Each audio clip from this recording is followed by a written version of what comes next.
go. So, and a turnstile operator at the Valley. Is that true? I did. As well? Yeah, that's true as well. I did. Yeah, I did do that as well. I was. I used to watch. My dad's a big Charlton fan. I don't know why we're all from West Ham, but he was. I was going to say, I thought West Yeah, Ham. he's from South London. My mum's dad's from East London, so. But yeah, he was a Charlton fan, and the only way I could watch the games was doing the turnstiles first. So it wasn't that hard because there weren't many people in there. You know what I mean? I guess 40 or 50 people used to come through. But yeah, so I started and watched all the Charlton players. And born, as you've said, in London's East End. But if this is correct, with Tyneside connections, was Grandma from Jarrow? Again, yeah, she was. And I didn't know so that. Your homework I know, yeah. You've done some homework. Yeah, she was, yeah. My mum's mum was from Jarrow, yeah, and her husband, well, she was in the Jarrow March and that. Her dad was in the I was going to ask you yeah. if she was involved in the march. Yes, yeah. So I didn't know that till I joined Newcastle. Mum never told me that. Yeah, she didn't tell me that at all till I joined. Then she came out of it. Yeah, so. I mean, early memories of the career with Charlton, because it was over a long period of time, loads and loads of games. I mean, you were almost a veteran at Charlton when you were a young lad. Yeah, but you know what? I was there for 8 years, and people say, "Oh God, you know, how was it at Charlton?" But he stopped. Nothing really happened. If I'm being brutally honest, honestly, we almost, you know, things happen, but nothing really. So my first year, we almost went out bust because they lost the ground and the club going bust. That was my first year. Oh, that's when they lost the Valley. Yeah, the second year, Lenny Lawrence got us promoted, so we went into the first division of the Premier League. Stayed there for 2 years, got relegated. Came back again, got relegated. Yo-yo. Yeah, and it was sort of like it was never good enough to stay in the league. And then I got to the age of 26. Charlton was sort of like needed 700 grand. I think it was. Well, it was $1 million actually. So it was Anthony Barnes, a young left back, got sold to Chelsea, so they needed another 700 grand. And I wanted to leave. I wanted to try something different, go somewhere else. And that was when I asked to leave, and they said I could leave. I thought it was going to be a West Ham, if I'm being brutally honest. But because that was your team. It was my team, yeah. Yeah, Billy Bonds was the manager, and Alan Kirby was our manager. He was really, really good friends with Billy Bonds. Right. And he always said, "This will sell you. I'll tell Billy, and he'll come and get you." Of course. Yeah, which I thought would be the case. I mean, way back in the days of the entertainers, Robert, I did a book with Newcastle United, the whole family, which was called United Behind the Headlines, and they were telling stories that, you know, the rise of the entertainers. And KK on about yourself said, and I'm just wondering if this makes sense to you, he said at the time, it was the time for Robert to broaden out.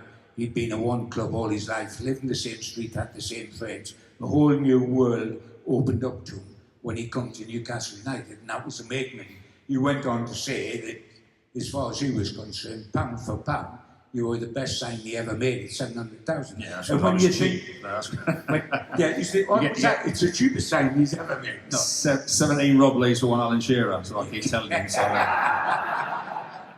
But I mean, you've just touched on it there. You were ready to leave, John. We didn't have to sort of shoehorn you out of there to come north. You were ready to go, although you thought... Well, no, you had to shoehorn me to come north, yeah. We did. Well, actually, it happened really quickly. So it was on a Thursday. I still remember it. I was training, and Alan Kirby called me in. He was manager of Charlton at the time. He said, "Listen, we're going to sell you." And I thought, "Oh, great. I'll get in my car and I'll drive across to West Ham. It's only 20 minutes." And he went, "No, it's not West Ham." I said, "Who is it?" He said, "It's Middlesbrough." And, "Oh, fuck no." Middlesbrough, yes. Middlesbrough, yeah. So Lenny Lawrence was actually just left Charlton. He'd gone to Middlesbrough, so I got on well with Lenny. So okay, so That's how that came about. Yes, yeah. But I got on they put me on a flight to Middlesbrough. They've actually got an airport there. I was going to say, you've got a flight? Yeah, there's an airport there, would you believe. Got off the plane, pissing down with rain, quite obviously. And I thought, oh my God, this is awful. Then they made a big mistake of showing me around Ayresome Park. That was an absolute shithole. And I got that stay overnight because the next flight was not until the morning. I had to stay in a hotel in Middlesbrough. That was awful. got myself straight back on the flight, got myself home, and I went to my missus, we ain't going north. I said, it's raining, it's horrible up there. And I was sitting indoors, and then Alan Kersey rang me up, he went, how'd it go? I said, I ain't going north. I said, absolutely not. I said, I'll wait for West Ham, and he said, well, Kevin Keegan's coming for you. And I said, Keegan was my hero. Like, he was, I had pictures of him on my wall. Did you? Yeah. Not in a sexual way, just the proper. Well, I'm relieved to hear that. Yeah, I mean, I was a West Ham fan, but that Liverpool team of the 70s, Terry Mack, that was. Yes. The Champions League. Yeah, he was that team. I love. I love Kevin Keegan. So, but I still said to Curbs, I said, I ain't going. He said, well, he just wants to speak to you. I said, well, he can speak to me. I said, well, I ain't going up there again. And I remember because there was no phone, so obviously I had to ring the home phone. I was sitting on the table next to my wife. And I just remember the phone ringing, picking it up. I said, Rob? I said, yeah. He said, it's Kevin Keegan. I went, fucking hell, it's Kevin Keegan. And I've got it in my head, I ain't going. He said, I've booked you on a flight for tomorrow morning. I went, okay. Honestly, I just went, okay. So I got on the flight, I thought, this one I'll take my missus with me. That's a bit of support. We're flying up there. Arrived at Newcastle Airport, obviously a much bigger airport. Yeah, nicer airport. Still fucking raining, though, still raining. Got to St James's, drove around St James's Park, was obviously much better than Ayrton Park as well. So Keegan met me at the steps, and my wife was turned up by the secretary, going to have a cup of tea. And I whispered in her ear, I said, give me half an hour. I said, we're back on the flight, we're back home.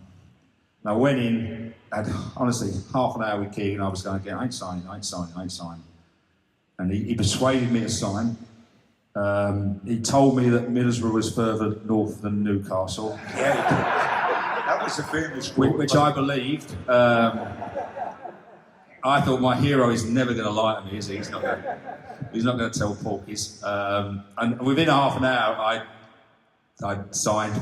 I came out, I went to my wife, met her on the stairs, I said, pack your bags, she's signed 3.5 years. She thought it was in jail. Yeah, I'm still with her, so I must have done something right. But was it true, Gavin Peacock, his dad was Keith, was a big guy at Charlton, wasn't he? Yeah. And I think he'd also had words and alerted KK that what a good player he was. KK knew, but that you were available, etc. And that helped pave the way. Yeah, I think so, and the fact that I played against John Burris a few times and used to rip him apart, so... I think, so I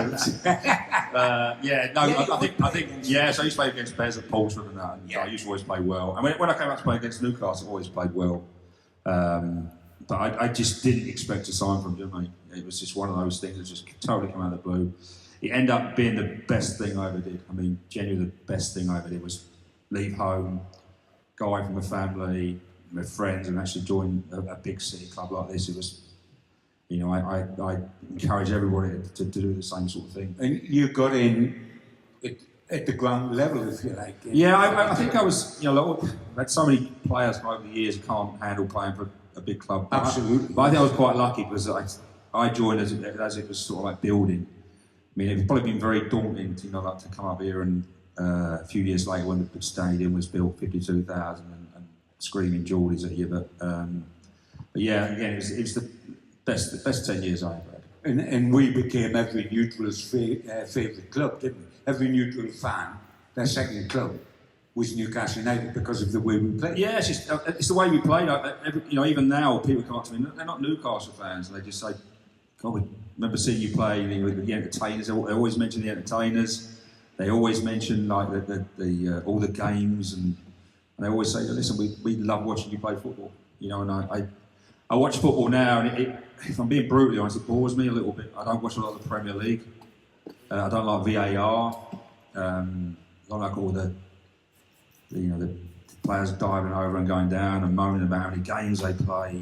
And I just find it not very entertaining. I mean, I don't know if you heard what Didier Deschamps said, the French manager, said, well, if you want to watch entertainment, turn over and watch EastEnders. Yeah, he did say that, didn't he? It's incredible. But Keegan used to drum into us, go out and entertain the crowd.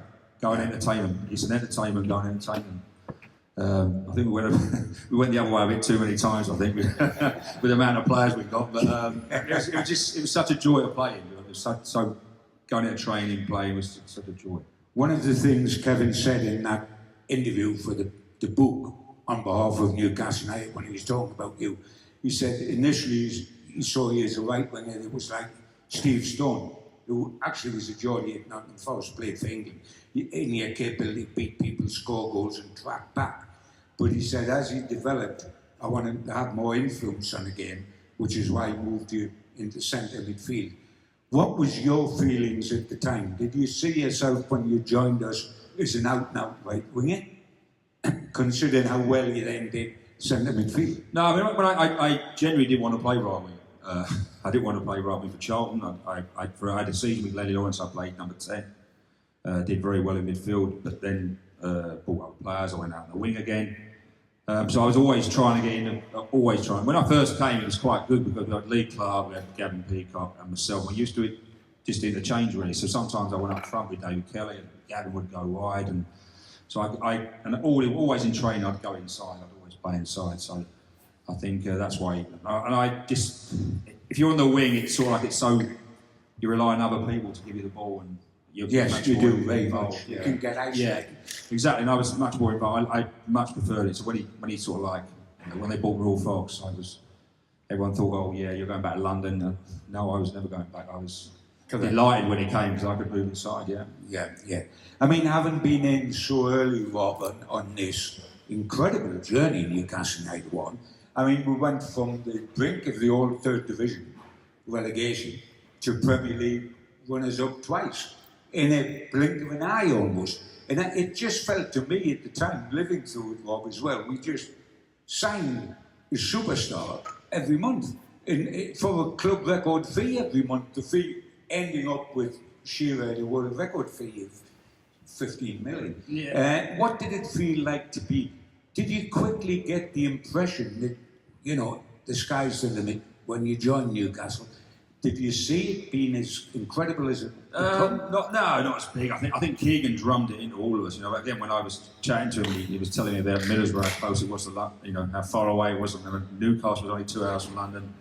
When he was telling me all this, he also told me this story, and he told me this story. He said, "Oh, if you go to Middlesbrough," he said that you're going to be on a little boat and you're going along the sea, and he said you're going to see this big, huge liner with Newcastle United written on the side. And he said, "If you're not on our big boat, he said, you're going to regret it." And I was like, "Yeah, I better get on this boat." But yeah, he was the one that, you know. And he said, you know, within 2 weeks of me training, you know, he said to me, "You're going to play for England." And I'm thinking, wow, I'm a Charlton right winger. He said, "You're going to play for England." And I remember going up to Bears and I said, Keegan, I said, "He's mad, by the way." I said, "He just told me I'm going to play winger." So I bet he says that to all the players. And Bears said, "He didn't say it to me." So I do like playing in Bears, to be fair. But it was a totally different. I came from Charlton, you know, and Alan Kirby, who I still see now, is a good friend of mine, but he was obviously the manager.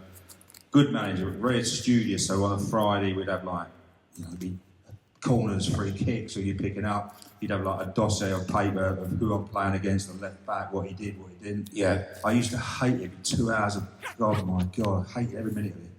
When I came to Newcastle on a Friday, my first day, we came in. We did an 8-a-side with little goals. We had no goalies. We had Keegan on one team, Terry Mack on the other team.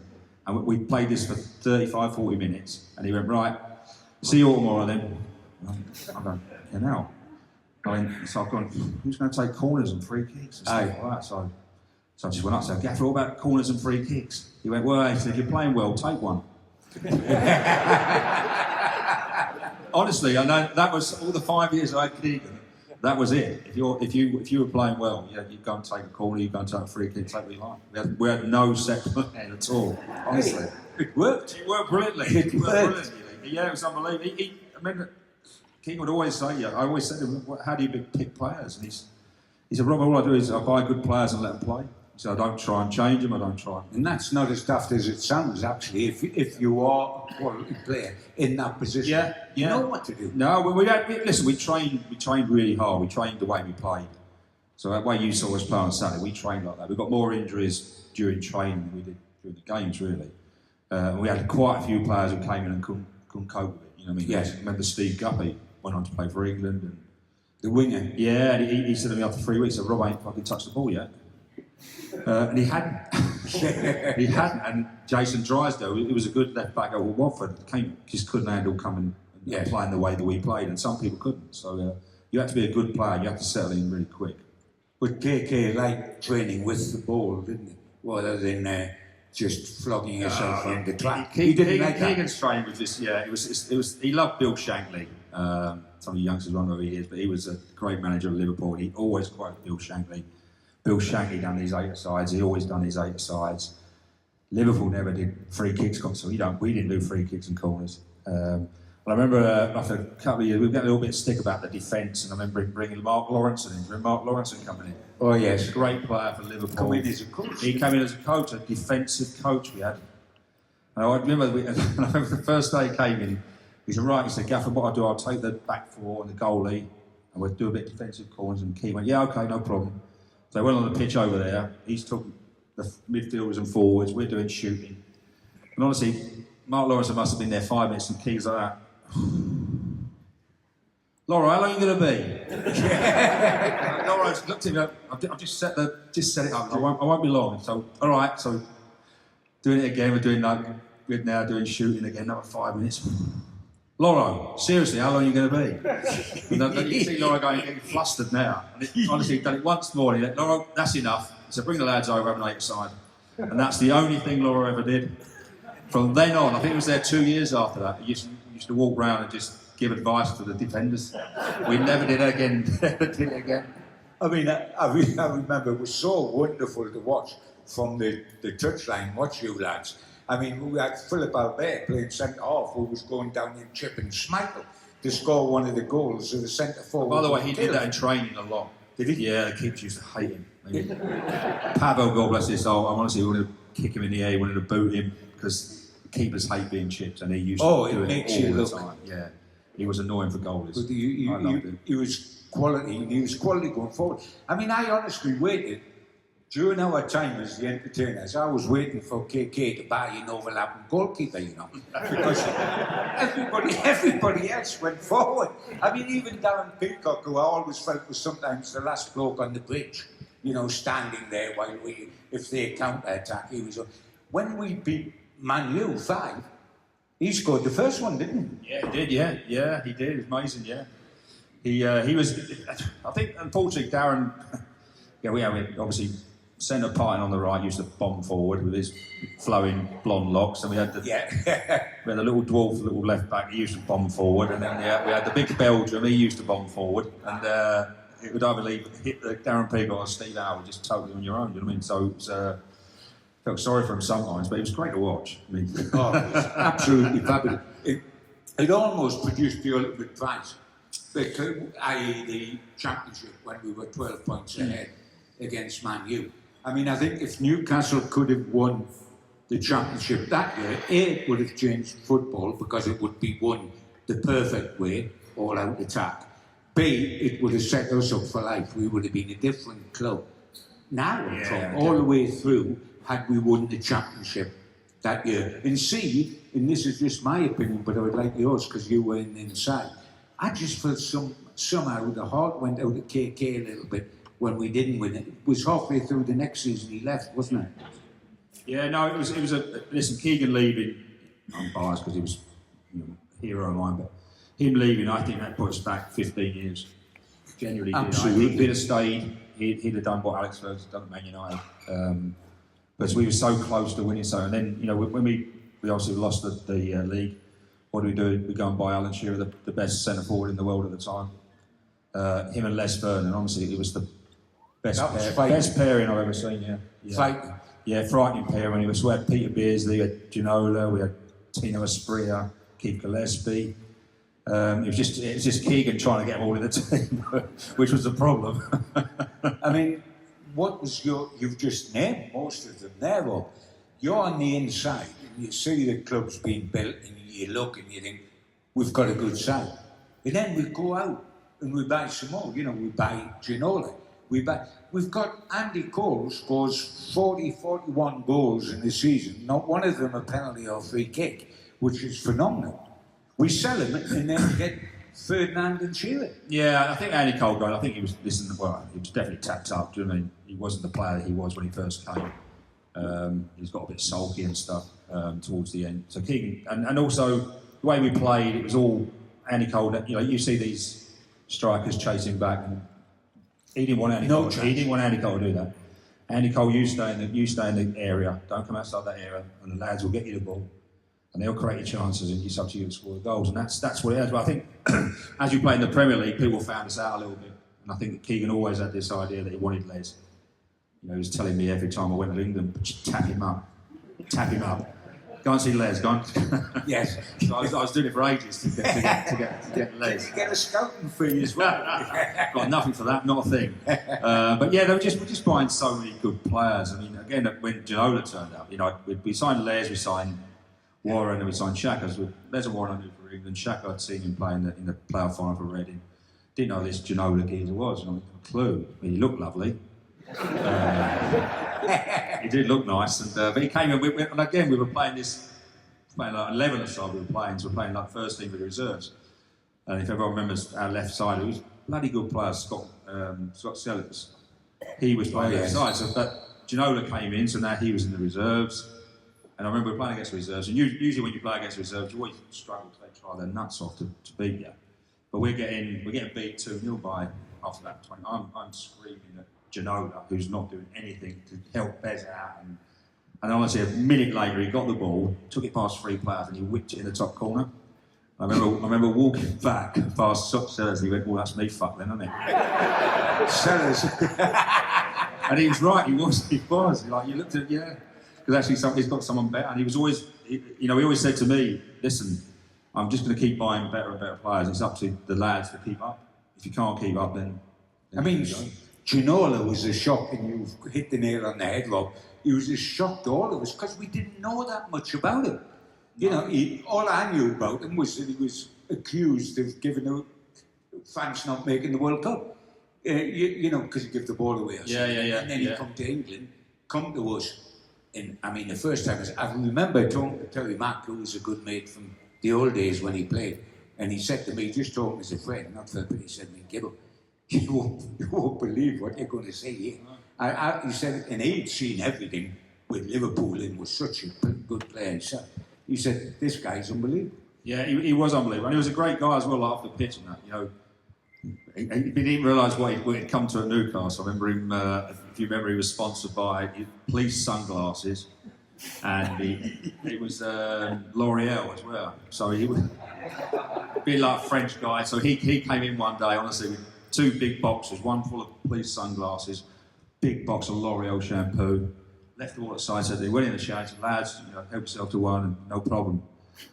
This is Lee Clark, this is Steve Watson, this is this is all the young Geordies, by the way. Honestly, he came out of the shower, that was rifled. The whole 2 boxes gone. And he's like, what? Where's me? Yeah, it's not France this day, they're going to take the fucking lot. They did. But he was a great guy, he got on really well with the lads, you know what I mean? Got on so well with the lads. I'd like your opinion of another lad who had unbelievable talent, but was unbelievable in many ways, and that was Tino. Yeah, professional Tino. You know, he still rings me, and he can still only say one word when he rings me. Rob Lee, shit. Maybe, you know, if he's in Colombia, it'd be at like 3 in the morning, and he'll ring Keith Gillespie and leave messages like, he's just out of the blue, he'll just ring you, he'll video you. He's at a party with loads of women and drugs and stuff, and you're in bed like that, yeah, okay, yeah. But yeah, he was such a talented player. I mean, on his day, he was brilliant. You know, the thing with Tino, if it was Barcelona, if it was Man United, if it was Arsenal, the big games, he'd be brilliant. If it was the Southamptons, the Coventries, he would not fancy it at all. Do you know what I mean? That was the thing with Tino. But and I think the idea was when he first came in. I remember as a game, he came in. We played Middlesbrough away. Middlesbrough, wasn't it? Yeah. Is it so? And I think and I don't think Keegan said I'm not going to put him on. I think he'd had a glass of red wine with Keegan before the game. Genuinely had a glass of red wine. Only a glass. And he said, yeah, he's not going to come on today. And we was actually getting beat by Middlesbrough 1-0. And he came on for 20 minutes and he was unbelievable. We won 2-1. So I think Keegan's then thought, all right, I've got to get him in my team. And that's when we all started like moving around to get different players in the team. But he was an unbelievable talented player. You know? I mean, I always remember, obviously, Barcelona hat-trick and Gillespie setting them up as the wonderful thing. But at the same time, in certain people's eyes, he too carried the can for us not winning the title because the shuffle in the team, etc. What was your thoughts at that time, Rob? You know what? My thoughts are, they always have been that Man United were just a really, really good team. Oh. As good as we were in the first half of the season. I think Man U won 13 out of 14 games. Sure. And everyone goes about the Liverpool game being the deciding factor we lost it. But Man United at home for me was, we beat them the year later 5-0. We played better the year before, we lost 1-0. Schmeichel it's the best goalkeeping display I've ever seen. Yeah. And they scored a spawny goal through Cantona. You know what I mean? So that was the game I thought, wow, this is... That turned it, didn't it? I think so. That was not the Liverpool game, even the Blackburn we won 1-0 and Bram Fenton get his only 2 goals ever. Yes. You know what I mean? So it's all like it was just one of those things. But I thought, it's funny because I tell my sons now, enjoy football because it goes so quick. You know what I mean? And I said, we'll win it next year. And you've got the ball out of the course. We'll win it next year, or we'll win it next year. But eventually you run out of years.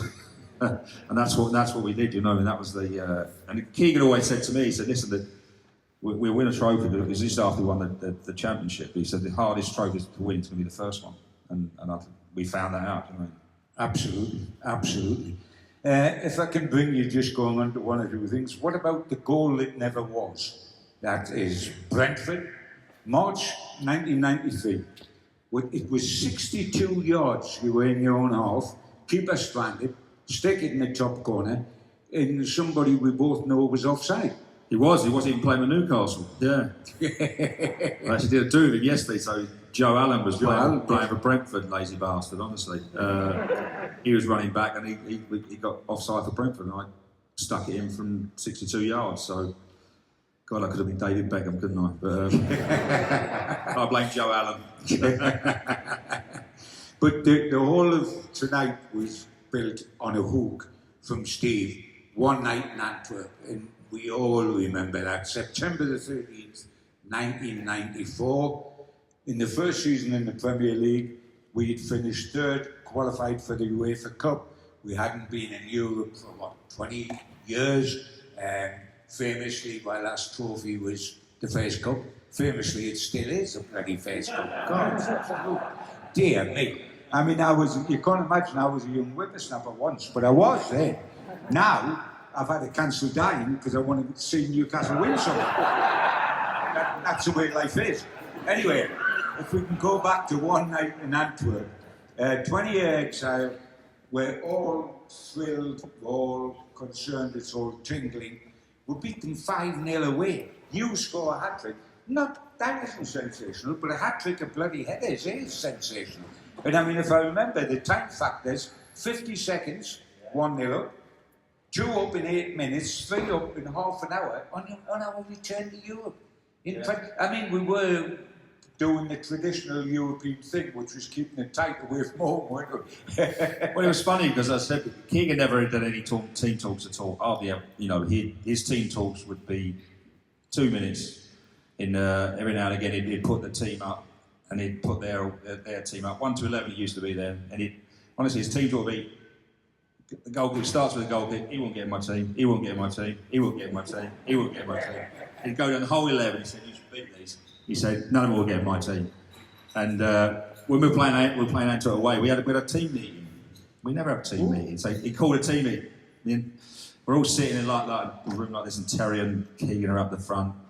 And we're all sitting. "What's this team meeting about?" And he said, "Lads," he said, "listen, none of you have ever played in Europe. Me and Terry, we've won the European Cup. We know we're talking about winning European games." So, "Oh, right, okay. It's nice before a game. None of us have won anything, so okay." So I said, we've won the European Cup loads of times between us. What you have to do when you're at Liverpool, go away, we get a nice 0-0, bring them back, we beat them up at St James's Park." So I said, "All right, okay, no problem." And as you said, game started, 50 seconds I've scored, 8 minutes I've scored 2, Scott Sellers has scored the 3rd. And we came in at half time. I still remember Keegan. Keegan was on one of the benches like that. He went, "Terry, they never fucking listen, do they?" That's genuinely what he said. Our half time was like, Really? it's ridiculous. No one does this. He said, no one does that. We don't do that. You don't go away and. Then we went up and obviously won 5-0 in the end. Yeah. Could have been 7. I remember Terry Mack saying to me afterwards, it was a quote, he said, that is good a one-off performance as I've ever seen in Europe. And he said, I've won the Champions League, European Cup as it was called then, with Liverpool 3 times. But we had no other way of playing. Do you know what I mean? I think we'd started the season really well, won the first 5 games or something against some decent teams, you know what I mean? So we only played one way, it was to attack. With Keegan, if he was running the ball, if we were winning 2-1, you're running the corner, he'd take you off. I mean, he didn't like you running the corner. You know what I mean? He wanted to score. Big Jack would take you off if you attacked. You had to take it in the corner. So we had one way of playing. We played 4-4-2. We attacked. We didn't. If we let a goal in, we knew we'd score.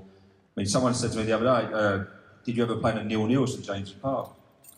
And I can't remember one. I can't remember one. No. The King, 5 years of no 0-0. Do you know what I mean? So absolutely. It's the way that he wanted to play football, the way we all wanted to play football. It was just really enjoyable to do. I mean, we come back here with Antwerp and scored another 5. He did, yeah. In the home leg. I know, yeah, got another one there. I had 4 in 2 games first. How on earth, tell us about a hat-trick of headers, because I'm not suggesting that you couldn't head the ball, but you weren't Gary... I scored a lot of goals in the end, obviously. You weren't Gary Speed or Big Win Davies or Duncan Ferguson, but... I'd be surprised when I got me. I used to dip in there and get a few in the end, yeah. I was all right, really. But no, most of the goals are how I played. You know, playing with Peter Beardsley was the key for me, because... You know, when he first came to the club, I mean, I remember Keegan ringing me on holiday.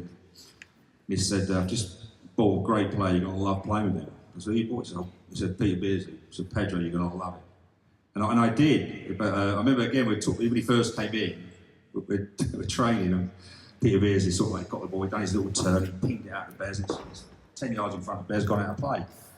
And he done it again, he went out of play, and me and Bez, it's not as good as you think he is he? Yeah. And then it took us 2 weeks to realise that actually Bez should be there. And we come up with Bez, that's right, yeah, you should be 10 yards further forward. Honestly, he was that good. I mean, training, he was doing all sorts of things. And the way that it suited me so well, he would always drop off, get the ball, and I just ran, basically. Yes, yeah. You know, I showed my kids my goals a few years ago, and they went, Dad, they're all the same. I looked at all goals, they're all the same. So a ball comes through, goes to Peter Beard, I run, he puts me in, and I score. It's like, he went, that's boring. I thought, yeah, that's what I did. That's what I love being bored. I love being bored. There ain't many 25-yarders there. No, there isn't. No, that's how I played him, because he left these big gaps. Defenders didn't know whether to come out with him or not, and then he'd come out and he'd flick it around the corner. He'd find you when I didn't even think he was looking at me. But I've scored so many goals like that. I mean, the amazing thing with Pedro, I guess, is that he had played with Keegan at Newcastle. What'll be actually Keegan was the forward line when we won promotion. And then Keegan becomes manager all those years later. And he buys Bez, and he's still capable. I know it was bookends of his career. Started here, and this was near the end. But he still had that ability, didn't he? Oh, it was yeah. I know, people ask me who's the best player to play. He's up there with Pedro's up with the best I've ever played with. He was... In training, he would do things that were ridiculous. But it worked so hard. I mean, Tina would do things ridiculous in training, and then you wouldn't see him again for another hour. So yes. He was saying shit from the sideline. That was it. So, but Peter would work so hard. He was our captain for ages. Most captains, like Tony Adams at England, and Alan, they're very vocal. But he was not. He was just led by example. So because he was running around, you followed him, sort of thing. I mean, when you think back, and I know you weren't here at the time, but when you think back to Keegan had become a legend in Newcastle as a player for 2 years, culminating because he came when we were second division mediocrity. Literally, we were getting about 15,000. And all of a sudden, we win promotion with Beardsley and Waddle with him. Then he goes and plays golf for about 8 years in Spain. I mean, he's not even in this country keeping an eye on what's happening. And we make a manager. And he didn't just take off eventually. He took off almost from day one. He became manager, saved the relegation and took us. He'd never been a manager. It's quite incredible, really. Well, yeah, but I think I don't know if many even met him, but he's you know, even now when myself and Bez meet him and the lads meet him, he's still in awe of him. Like it's Sure. actually shitting yourself when, all right, Gaffer, yeah, go and give me a drink. All right, yeah, okay. 58, you know what I mean? Got 3 grown-up kids, and I'm like a shivering wreck next to him. But he's just one of these people that he's coach. He didn't do any coaching, never liked coaching, but he could make you feel 10 foot tall. Yes, he could. By he's just manager. one word, he could make it. But he could also, he could lose his rag a few times. He'd done it a few times. I remember if he was losing his rag with you, he'd start calling you pal. So if you've got a pal, I'll tell you what, pal, you know you're going to get a bollocking. Yes.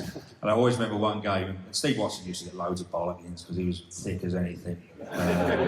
Lee Clark got a few. Steve Howe, he was the thickest man ever. He would get a lot. And I remember we were playing Chelsea away, and Pav's got the ball, and he's thrown it at Steve Howe. He's like bomb forward sort of thing. Bez bomb forward this way. Got the Steve Watson. Steve Watson's gone around, got taken off him, played to Mark Steen. Chelsea score. And I'm walking in with Bez, and I think, well, I was going to get it, by the way. I said, he is going to get a bollocking, by the way. And Keegan's coming, and I said, I'm sitting next to Bez, bollocking here. And he went, Rob Lee. I went, yeah? And he went, what the fuck are you doing for the goal? I said, what do you mean? He said, you know when Steve Watson's got time, he's going to fucking lose it. And I'm looking at him. I got it for him. Yeah. He said, yeah. So he could give out a few canings. He was.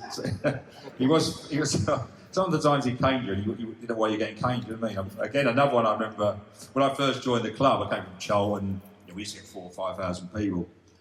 And I remember him. I was playing in a game, and I kept getting all twisted and turned and pinging it out, and going in the crowd, and he'd come in after me. He said, Rob. He said, for God's sake, just find a black and white shirt. And I said, Gaffer, seriously, there's 3,000 in that stand. And he laughed. I said, I'm not used to that. I just turned around, see a black and white shirt, and I'd ping it out there, and it went straight in the stand. So it's sort of like I had to get used to the amount of people that were around. But you said, Rob, and you touched on it, that, he was this Mr. Lovable guy that made you feel 20 foot tall, etc., etc.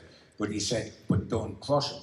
And the one that sticks out in my mind of us playing at the time is when Bez had a go at home, was it Villa or somebody? He had a go. Villa on telly it was, yeah, it was on telly. Yeah. Because Ginola didn't come back or whatever. Yeah. And he was caught out. He was subbed in 15 minutes. Yeah, it's 15 minutes, yeah. One thing about Keegan, you never swore at him. Do you know what I mean? You can have a go back, don't swear at him. And I remember the game, it was all live on Sky, big thing about it. And Bez I think they attacked Bez once and they attacked him again, and Ginola's still standing around. And Keegan's then shouting at Bez, and he went, fuck off. And I'm thinking, all the lads are gone, And all you see is it wasn't the electronic, like the numbers. You saw Derek Wright going for getting his number. And I've never seen somebody like Bez run around for about 5 minutes trying to get the ball and score a goal. Because that is the only way. He was not coming off, by the way. And he came off. Dragged him off, and 15 minutes. And luckily enough for him, he won the game. He tells me the story. So I went and apologised to Gaffer. I said, listen, Gaffer, really sorry, I didn't mean to swear at you. And Keegan said, yeah, no problem. Listen, Keegan, no problem. No hard feelings, not a problem. So best man said, yeah, he's all right and he's okay. Didn't play for 5 weeks. That was no problem to take care of. I mean, you've been on the inside, love your opinion, Rob. My feeling from close on the touchlines was after we got beat by the 12 points, disappeared, we almost won the title in the most spectacular way possible. We get into a very, very good Manchester United side. Halfway through the next season, he went. And I honestly think, and yes, he had a good career after that. He went to Fulham, he managed Man City, he managed England, for goodness sake, etc., etc. But I never felt he found the club and the setup quite as good as he had at Newcastle to replicate what he did at Newcastle. No, I think Newcastle was his baby. You know, I mean, that's his. Yes. That was what he. Yeah. He as you say, almost went to the third, almost went out of business. Really. Yes. He came in with no experience whatsoever. Just this huge personality, huge superstar.